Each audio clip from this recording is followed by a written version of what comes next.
إن الله وملائكته يصلون على النبي يا أيها الذين آمنوا صلوا عليه وسلموا تسليما.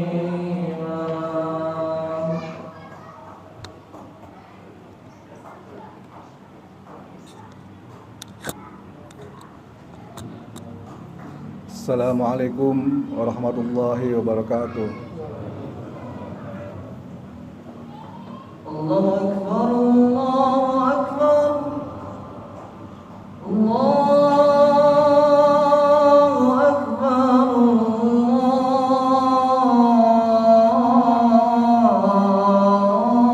Allahu Akbar. Asyhadu an la ilaha illallah.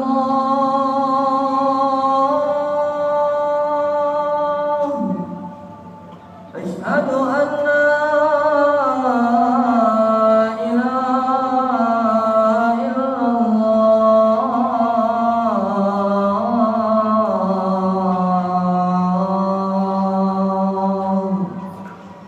Asyhadu anna Muhammadar Rasulullah. Asyhadu anna Muhammadar Rasulullah.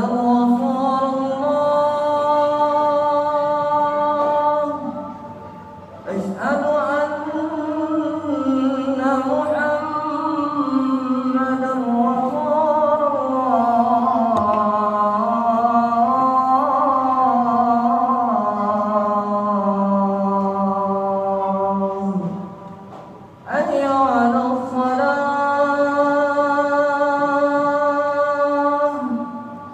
Hayya 'alas salah.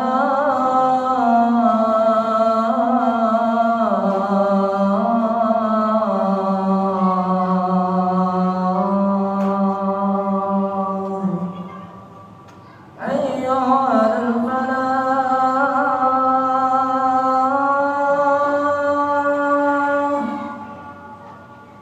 Hayya 'alal falah.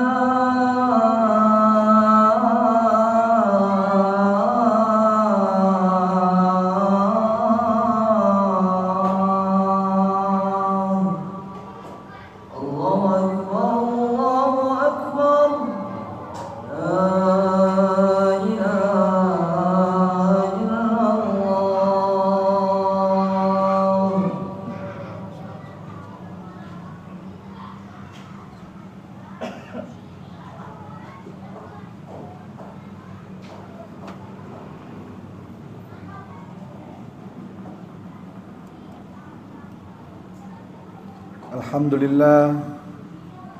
Alhamdulillahilladzi anzala ala abdihil kitaba wa lam yaj'al lahu 'iwaja.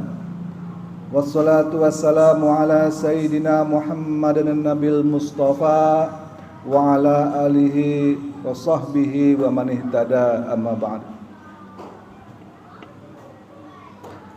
Asyhadu an la ilaha illallah wahdahu la syarikalah wa asyhadu anna sayyidana Muhammadan abduhu wa rasuluhu la nabiyya ba'dah. Allahumma salli wa sallim wa barik ala sayyidina wa maulana Muhammad wa ala alihi wa sahbihi ajma'in. Ayyuhal hadirun, usikum wa nafsi bitaqwallahi faqad fazal muttaqun. Wa'lamu anna Allaha qala Allahu fi kitabihil karim.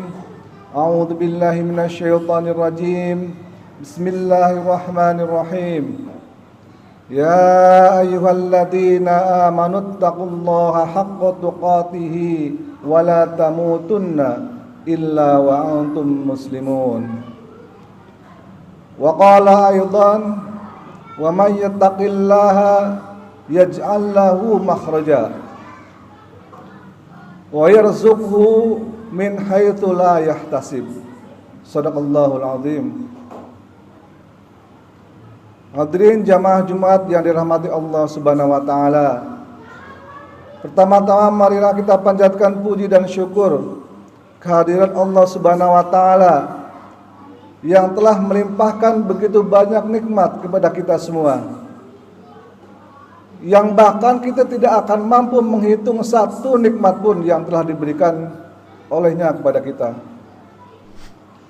Sehingga pada siang ini kita masih bisa diberikan kesempatan dan kesehatan untuk bisa mendatangi masjid yang kita cintai ini dalam rangka untuk menunaikan ibadah sholat Jumat berjamaah. Salawat dan salam semoga selalu tercurah kepada junjungan kita Nabi besar Muhammad SAW yang telah diutus ke dunia ini untuk menjadi suri tauladan bagi kita semua. Mudah-mudahan kita bisa mengikuti jejak langkahnya, dan insya Allah di akhirat nanti kita bisa diakui sebagai umatnya dan mendapatkan syafaatnya. Amin ya rabbal alamin. Hadirin sidang Jumat yang dirahmati Allah Subhanahu wa taala. 500 tahun yang lalu adalah puncak kejayaan umat Islam. Puncak peradaban umat Islam. Semua umat-umat di dunia berkiblat kepada Islam. Islamlah yang mengetahui berbagai macam ilmu pengetahuan dan teknologi di masa itu. Islam pula yang menguasai berbagai macam bisnis dan juga perekonomian di masa itu. Islam pula lah yang menguasai berbagai macam logistik dan juga persenjataan di masa itu. Sangat berbeda dengan masa sekarang ini. Sangat ironis kita melihat di mana-mana banyak orang yang terjangkit dengan penyakit yang namanya Islamofobia. Mereka takut kalau lihat umat Islam. Katanya umat Islam identik dengan teroris. Bahkan yang lebih menyedihkan adalah ada umat Islam yang malu dengan keislamannya sendiri. Malu dilihat orang dengan identitas dan atribut-atribut keislamannya. Ini sangat ironis sekali. Mengapa hal ini bisa terjadi seperti ini? Jamaah sekalian, para ulama telah menjelaskan bahwa umat Islam mundur karena umat Islam menjauhi ajaran agamanya. Umat Islam menjauhi ajaran kitab sucinya dan sunnah-sunnah Rasulnya. Sementara umat agama lain maju. Justru sebaliknya, karena mereka menjauhi agamanya sendiri, menjauhi kitab sucinya sendiri, itu sebabnya mereka maju. Zaman dahulu ada yang namanya disebut dengan zaman kegelapan di Eropa sana. Para ilmuwan dipasung kebebasannya untuk berkreasi oleh para pemuka agamanya sendiri. Bahkan ada yang sampai dibakar hanya gara-gara penelitiannya berbeda dengan isi kitab sucinya. Dari situ lahirlah yang namanya ajaran sekularisme, yaitu memisahkan antara agama dengan ilmu pengetahuan, memisahkan agama dengan negara, memisahkan agama dengan bisnis, memisahkan agama dengan politik. Agama ya agama, jangan campur aduk dengan urusan yang lain. Begitulah pemikiran paham sekularisme. Dan sayangnya paham ini langsung ataupun tidak langsung, terasa ataupun tidak terasa, diamini juga oleh umat Islam. Sehingga banyak umat Islam yang menganggap bahwa yang namanya Islami, yang namanya takwa, itu cukup dengan ke masjid. cukup dengan sholat, cukup dengan ibadah, itulah yang namanya takwa. Padahal yang diajarkan oleh Rasulullah SAW dan para sahabatnya itu adalah fondasi dari takwa. Basic dari takwa adalah ibadah.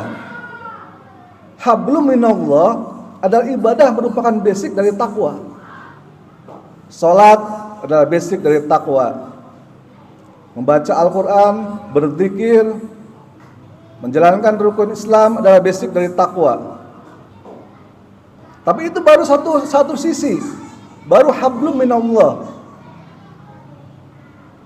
Sementara ada dimensi lain dari takwa yang disebut dengan hablum minan nas, yaitu ibadah sosial. Dan ini yang sering sekali kita lihat sudah hampir tercerabut dari akar ajaran Islam itu sendiri, yang tidak dilaksanakan oleh umat Islam itu sendiri. Kita ambil contoh sederhana.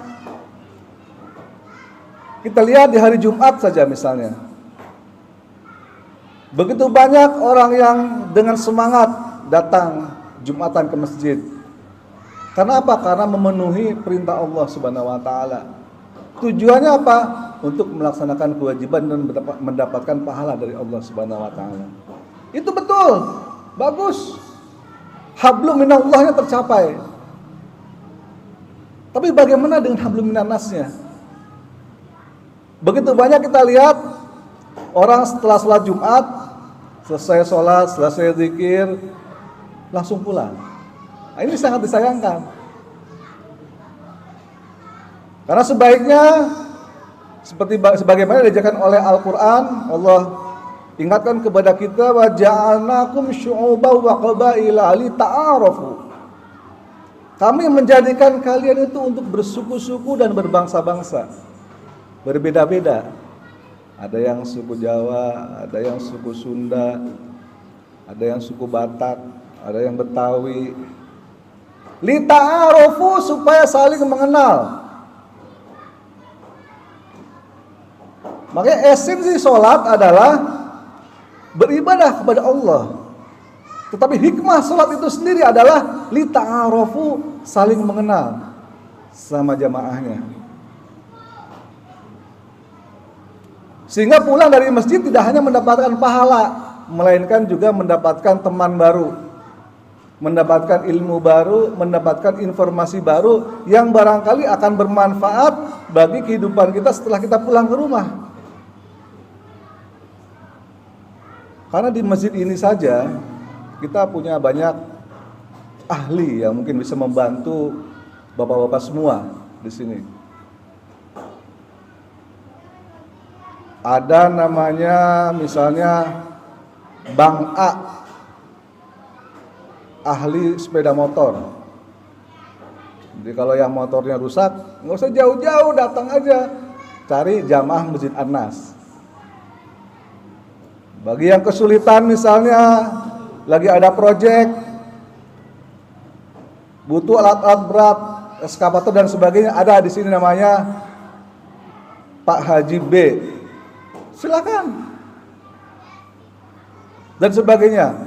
Banyak di sini ahli-ahli yang bisa saling membantu antara satu jamaah dengan jamaah yang lainnya supaya lita'arufu. Ada ahli topung di sini. Ada ahli elektronik. Ada ahli sepak bola. Ada ahli macam-macam di sini semuanya. Ada ahli madu, ada. Kalau kita saling mengenal sesama jamaah, maka akan mudah untuk mendapatkan pertolongan, akan mudah untuk saling tolong-menolong, untuk saling membantu di antara satu dengan yang lainnya. Jadi dimensi takwa jangan hanya sekedar hablum minallah, tapi juga harus hablum minan nas. Ibadah sosialnya kita kenal dengan sama jamaah, kita tahu namanya, kita tahu rumahnya di mana, kita tahu profesinya apa. Insya Allah bisa saling membantu antara satu dengan yang lainnya. Dengan demikian dimensi takwa menjadi lengkap. Tidak hanya sekedar hablum minallah, juga hablum minan nas. Kalau ini dilaksanakan, maka insya Allah umat Islam di masa yang akan datang, tidak dalam waktu yang lama, akan bisa berjaya lagi. Rasulullah SAW bersabda, barang siapa yang melangkahkan kakinya dalam rangka untuk menuntut ilmu, maka Allah akan memudahkan baginya jalan ke surga. Maka setiap kali kita datang ke masjid, jangan cuma diniatkan hanya untuk sekedar sholat Jumat saja, tapi simaklah dengan baik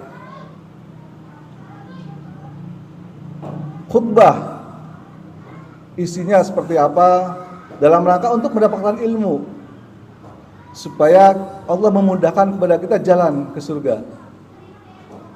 Juga setelah selesai ibadah, kita bercengkrama dulu, kita bermuajahah dulu, kita saling mengenal dulu antara sama jamaah dengan jamaah yang lainnya, untuk bisa saling mengenal antar satu dengan yang lainnya. Mudah-mudahan bahas singkat ini ada manfaatnya, khususnya bagi diri khatib sendiri dan mudah-mudahan bagi jamaah semua. Barakallahu li wa lakum fil Qur'anil azim wa nafa'ani wa iyyakum bima fihi minal ayati wa dzikril hakim wa taqabbalallahu minna wa minkum tilawatahu innahu was-samiul alim. Aqulu qawli hadza fastaghfirullahal azim li wa lakum wa lisairil muslimin wal muslimat wal mu'minin wal mu'minat fastaghfiruhu innahu huwal ghafurur rahim.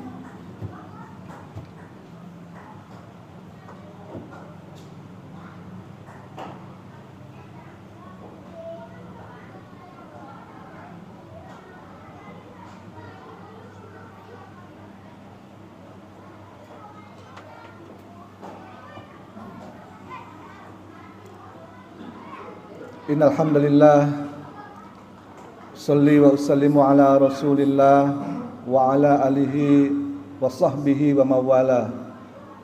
Asyhadu an la ilaha illallah wahdahu la syarikalah wa asyhadu anna sayyidina Muhammadan abduhu wa rasuluhu la nabiyya ba'dah. Hadirin,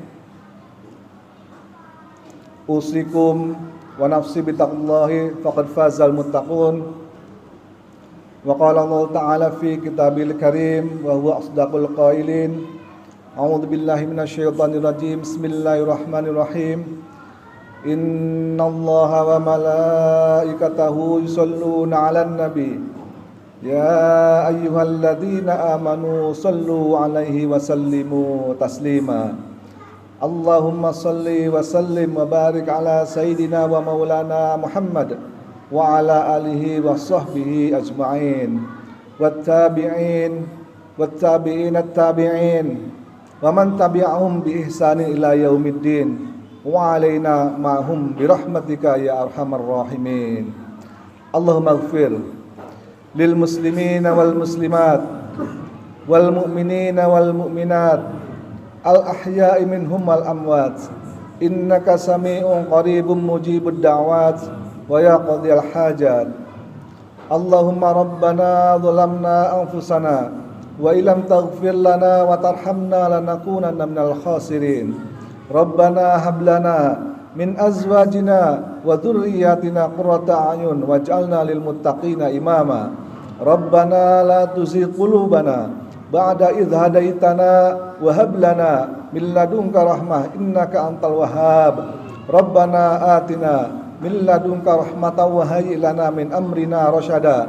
Rabbana atina fid dunya hasanah wa fil akhirati hasanatan wa qina adzabannar wa adkhilna jannata ma'al abrar ya aziz ya ghaffar bi rahmatika ya arhamar rahimin.